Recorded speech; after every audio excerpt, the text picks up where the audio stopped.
Terima kasih Anda masih bersama kami pemirsa dalam Talk Show eksklusif bersama anggota DPRD Provinsi Jambi dengan tema kita pada malam hari ini yaitu kegiatan belajar mengajar di tengah pandemi, dan juga tentunya bersama Komisi 4 yang membidangi kesehatan dan pendidikan. Dan kita sudah berbicara tadi bagaimana sekolah tatap muka sudah diberlakukan selama 1 minggu ini sama Pak Hairul dan juga Pak Hafiz. Kita berbicara kalau misalnya nih Pak, di sekolah tatap muka ini terjadi klaster sekolah, ini gimana Pak? Jangan sampai, tapi kalau misalnya terjadi seperti apa? Pak Hafiz barangkali? Ya, harapan kita memang tidak ada terjadi klaster daripada KBM tatap muka yang sudah kita berlakukan di hampir 2 minggu ini kan. Nah, supaya ini jangan terjadi dan dapat pembatas bahwa ini dibawa atau timbul dari tatap muka, KBM tatap muka, ataukah memang dari anak bersangkutan keluarganya memang yang kena. Nah, ini karena ini udah ada kasusnya. Sudah sekolah ada, kan? yang tutup karena itu dari keluarga tadi Pak. Dari luar. Iya, dari luar, bukan dari harapan sekolah. kita sama-sama menjaga pihak keluarga juga demikian. Pihak keluarga anak yang menjadi tanggung jawab di rumah juga harus menjaga. Kemudian pihak juga sekolah jangan menganggap ini persoalan ringan. Jadi semua semua pihak harus mengetatkan diri masing-masing. Itu harapan kita. Nah, kalau memang itu juga masih terjadi, ya kita mau tidak mau sekolah yang terkait harus memang di stop kembali. Itu jangan sampai nanti dengan KBM tatap muka klaster itu timbul baru, ya kita pemerintah juga berimbas, baik dewan, baik itu pendidikan yang dianggap ibaratnya memberikan kelonggaran untuk KBM tatap muka. Nah, padahal kita sama-sama ini menguji cobakan kembali supaya gairah pendidikan anak-anak kita, kemudian juga ya tingkat ketercapaian bahwa kurikulum pendidikan ini yang kita akan tekankan kembali gitu. Nah, kalaulah ini terjadi, kami juga dari pemerintah, dari DPR untuk bisa itu dikarantinakan kembali atau tidak diadakan KBM lagi apabila itu terjadi di sekolahan itu untuk beberapa masa dan waktu yang dibatasi. Nah, yang lain yang tidak terkena tetap berlanjut karena ada dua sisi yang sulit kita mengambil keputusan. Sudah setahun anak-anak kita di rumah, itu tingkat kecerdasannya saya boleh nanti survei atau kita tetapkan lembaga survei independen untuk meneliti regenerasi kita, tingkat kecerdasannya. Nah, boleh kita nanti buat tim itu.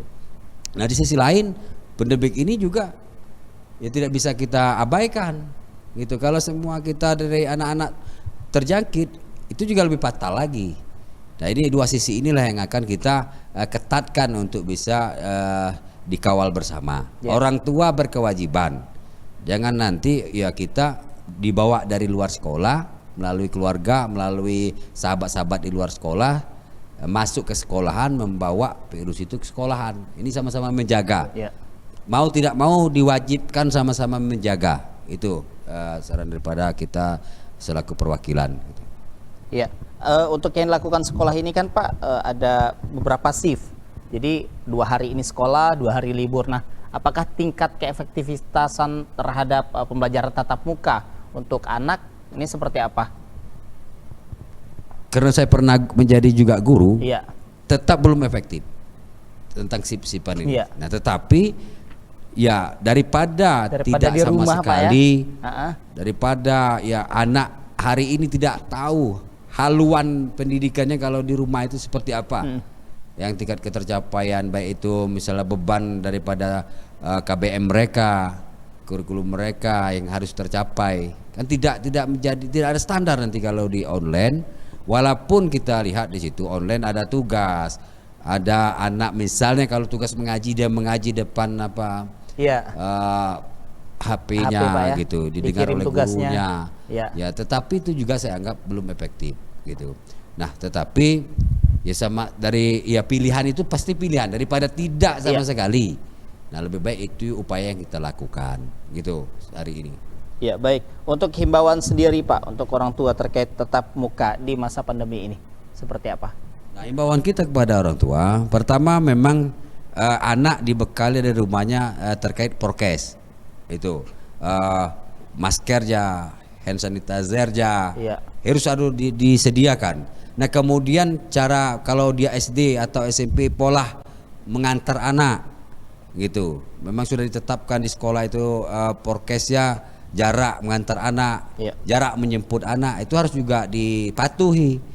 Jangan sampai nanti ya mengantar anak mamanya atau orang tuanya juga kumpul-kumpul seperti biasa.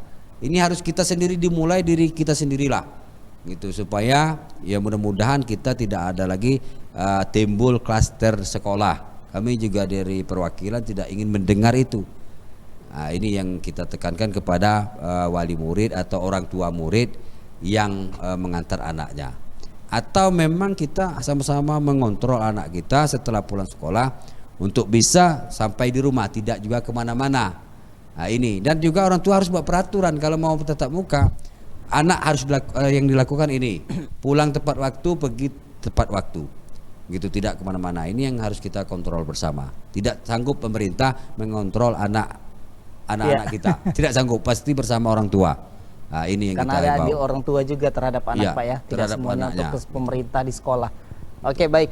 Di sini sedikit Pak untuk evaluasi. Apakah nanti akan ada evaluasi setelah 1 minggu atau setelah 1 bulan nantinya tatap muka ini berjalan dari anggota dewan ke pemerintah pihak eksekutif? Ya, makasih. Mengenai evaluasi saya pikir ini kita rutinitas. Iya. Hearing kita lakukan dengan dinas pendidikan. Setidaknya dalam rangka pengawas kan banyak yang ngawas nih. Para media, Iya. ya kan, media baik itu elektronik, media online segala macam. Ini banyak yang nyampaikan. Kita baca berita, Iya. setidaknya kita langsung panggil dinas pendidikan. Apa yang terjadi?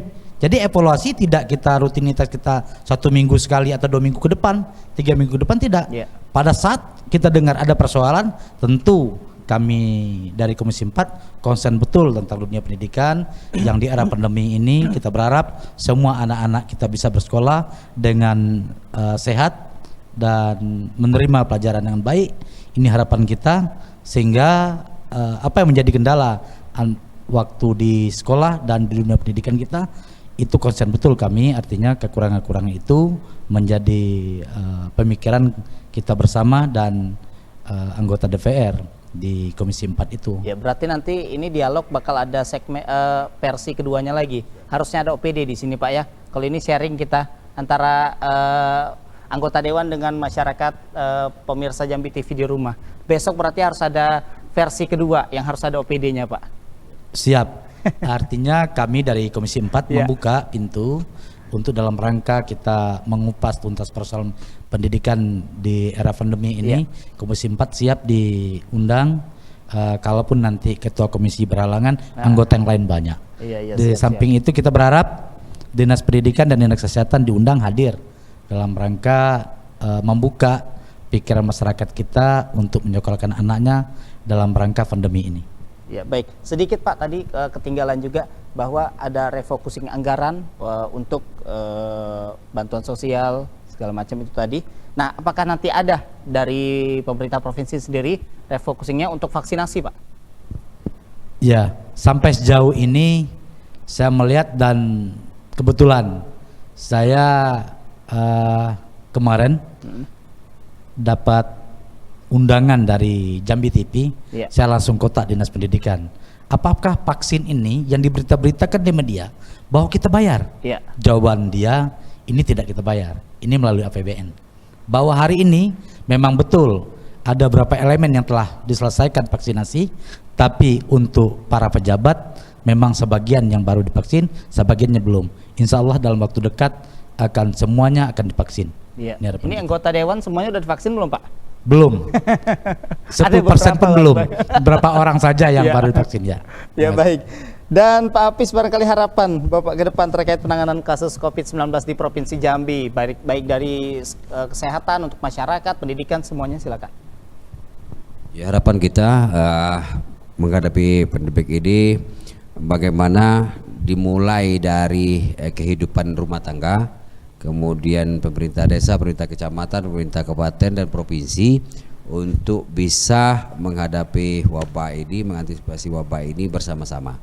Nah, kemudian setelah kita bersama-sama, termasuk komitmen tim gugus, baik itu masyarakat yang mengadakan kegiatan sosial, pernikahan, kemudian juga hal-hal perkumpulan, harus juga selalu dihimbau dan diawasi gitu. Jangan sampai nanti kita merasa wabah ini sudah berakhir, ternyata setelah kita teliti, baik itu tim gugus dan kesehatan meneliti bahwa trennya tambah meningkat. Jadi jangan sampai kita lalai seperti itu. Sampai wabah ini betul-betul ditetapkan oleh lembaga resmi, baik itu internasional, WHO dan juga nasional, bahwa ini berakhir. Kita tidak mengabaikan. Jadi himbauan kita tidak mengabaikan dari mulai kehidupan kita di rumah sampailah di pemerintah provinsi, khususnya Provinsi Jambi ini. Ini harapan kita bersama. Nah, masalah terkait kegiatan daripada Dinas Kesehatan, kita sekali lagi konsen dan fokus kepada anggaran Dinas Kesehatan untuk bisa membeli alat-alat kesehatan yang dibutuhkan oleh tenaga-tenaga medis kita. Nah, kemudian juga fokus menangani daripada karantina dan isolasi yang ditanggung oleh pemerintah, yang kita siapkan daripada beberapa titik fasilitas gedung pemerintah. Dan kami juga sudah sekali lagi mengangkat tenaga relawan untuk menangani yang kita isolasi dari pemerintah. Gitu, kita honorer, kita bayar tenaga honor itu untuk menangani dan bertugas di gedung-gedung pemerintah yang digunakan untuk isolasi yang berdampak atau terkena COVID ini. Inilah konsen kita terhadap menghadapi wabah ini. Itu sementara alhamdulillah, mudah-mudahan kita sama-sama berdoalah wabah ini segera berakhir di muka bumi ini, sehingga kehidupan normal, ekonomi meningkat. Ya, kalau ekonomi meningkat, tentunya juga tingkat pendidikan juga bisa normal kembali. Kecerdasan anak-anak kita juga kembali. Target-target capaian daripada anak didik kita untuk bisa tahapan sesuai umur dan usianya juga tercapai. Kalau hari ini kita memang sungguh panik lah, bagaimana ketercapaian kecerdasan anak, pengetahuan anak, dan bahkan kita ujian tidak ada lagi, tiba-tiba lulus. Dapat ijazah. Jadi itu pun sebutannya online juga, apa? Pak, Online juga. Jadi kita sangat miris. Standarisasi untuk ukuran keberhasilannya, ketuntasan daripada anak didik kita itu apa? Nah, ini yang kita khawatirkan. Jadi karena ada tagline-nya nih Pak, ada lulusan corona Pak. Jadi kita ngeri nanti ada itu kan sebutan untuk mereka yang selesai pada masa ini. Gitu sebutannya akan datangnya bahwa ini lulusan corona. Nah, jadi luar biasa kita mengerikannya Pak. Terima kasih ya. Baik. Closing statement dulu Pak dari Pak Heril, Ketua Komisi 4, yang mau disampaikan harapan untuk masyarakat Provinsi Jambi yang melihat tayangan kita pada malam hari ini. Silakan Pak. Terima kasih.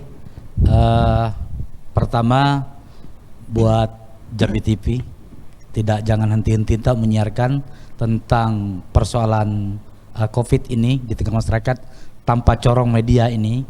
Saya yakin betul masyarakat akan buta tentang informasi. Dan untuk para media yang lain, baik itu online dan elektronik yang lain, juga media cetak, kita berharap semuanya untuk menginformasikan yang terbaik tentang persoalan COVID ini.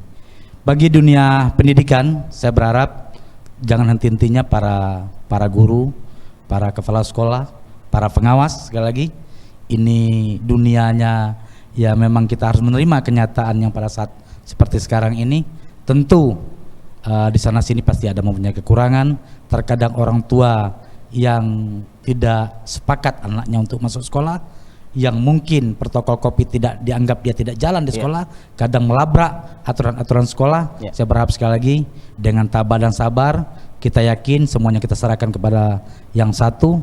Pada saatnya dunia pendidikan kita Provinsi Jambi ini akan maju. Ini harapan kita sekali lagi. Mungkin itu saja. Baik, terima kasih. Dan juga kami ucapkan terima kasih yang luar biasa untuk dua narasumber kita dari anggota DPRD Provinsi Jambi, Ketua Komisi 4 DPRD Provinsi Jambi Bapak M. Khairil ST, dan juga Bapak Kamaluddin Hafiz SAG, anggota Komisi 4 DPRD Provinsi Jambi. Dan juga untuk pemirsa, tentunya selalu kami ingatkan untuk tetap menerapkan protokol kesehatan, disiplin, kunci untuk memutus mata rantai penyebaran COVID-19 di Provinsi Jambi. Dan juga kami ucapkan terima kasih sudah menyaksikan tayangan pada malam hari ini. Semoga dengan tayangan ini bisa menginformasikan tentang apa yang sudah dilakukan pemerintah bersama Dewan di masa pandemi ini untuk dunia pendidikan di Provinsi Jambi. Semoga dunia pendidikan segera membaik, segala ekonomi, pariwisata dan jasa di Provinsi Jambi segera membaik. Tentunya dengan tetap menerapkan protokol kesehatan. Assalamualaikum warahmatullahi wabarakatuh. Jambi TV, kebanggaan kita.